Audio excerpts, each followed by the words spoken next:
લોકસભા 2024ની ચૂંટણીમાં પ્રધાનમંત્રી નરેન્દ્ર મોદીને કેન્દ્રમાં આવતા અટકાવવા માટે 26 વિપક્ષોએ ભેગા થઈને એક ઇન્ડિયા ગઠબંધન બનાવેલું છે.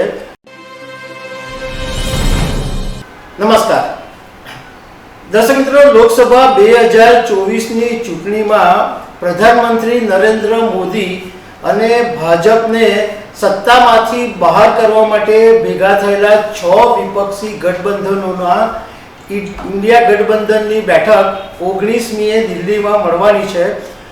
સત્તાવાર કોઈ એજન્ડા જાહેર કરવામાં નથી આવ્યો, પરંતુ જાણકારોનું કહેવું એમ છે કે આ વખતની જે બેઠક છે એમાં ટિકિટોની વહેંચણીના મુદ્દે ચર્ચા થઈ શકે છે.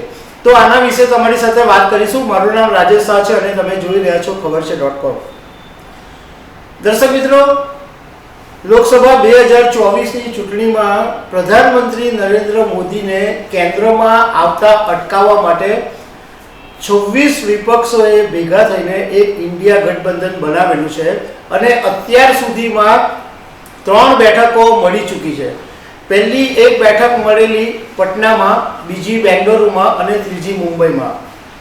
એ પછી જ્યારે 5 રાજ્યોની વિધાનસભાની ચૂંટણી આવી ત્યારે કોંગ્રેસ ચૂંટણીમાં વ્યસ્ત હતી, એટલે બેઠક થઈ નહોતી શકી અને એ બાબતે બિહારના મુખ્યમંત્રી નીતિશ કુમાર, અખિલેશ યાદવ, ફારૂક અબ્દુલ્લા આ બધાએ જાહેરની અંદર નારાજગી વ્યક્ત કરી દીધી હતી કે આ કોંગ્રેસને ઇન્ડિયા ગઠબંધનની પડી નથી.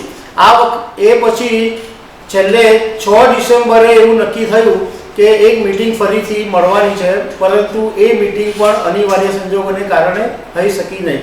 એટલે આખરે 19મી ડિસેમ્બરે દિલ્હીમાં બેઠક મળવાનું નક્કી થયું છે. એમાં મોટે ભાગના બધા જ નેતાઓ હાજર રહેવાના છે અને આ બેઠકમાં મુખ્ય મુદ્દો ટિકિટોની વહેંચણીનો રહેશે એવું જાણકારોનું કહેવું છે.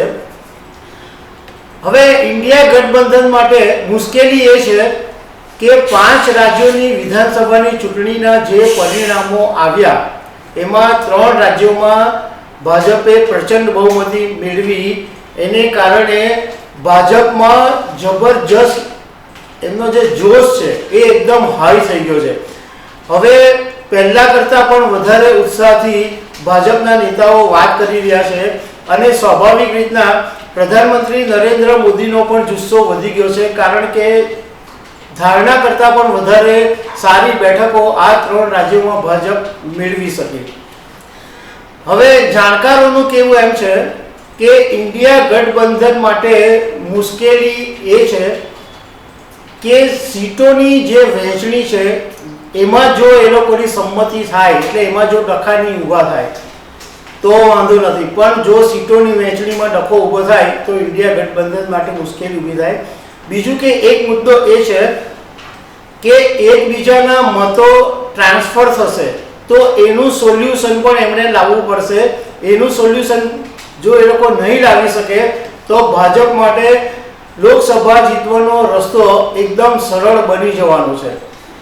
બીજું એક જાણકારે એવું સૂચન કર્યું છે કે બિહાર, ઝારખંડ, તામિલનાડુ, પુડુચેરી, મહારાષ્ટ્ર, કર્ણાટકા, લદ્દાખ આ વિસ્તારોની અંદર 168 લોકસભાની બેઠકો આવેલી છે.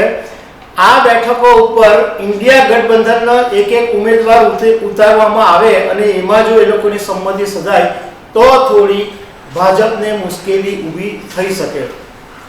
પરંતુ હવે જોવાનું એ રહે છે કે આ જે 26 પક્ષ છે, 26 માથા છે, એ એકબીજાને માને છે કે પછી એકબીજાની બીજી દિશામાં જાય છે. જ્યારે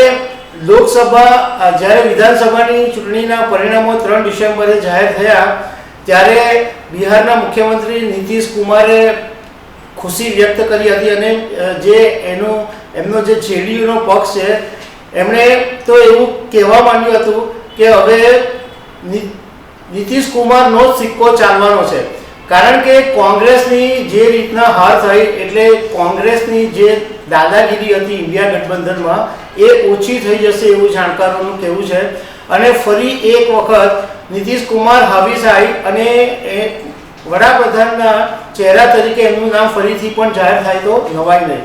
તો દર્શક મિત્રો, આવી અનેક વાતો સાથે અમે તમને મળતા રહીશું. Thank you very much.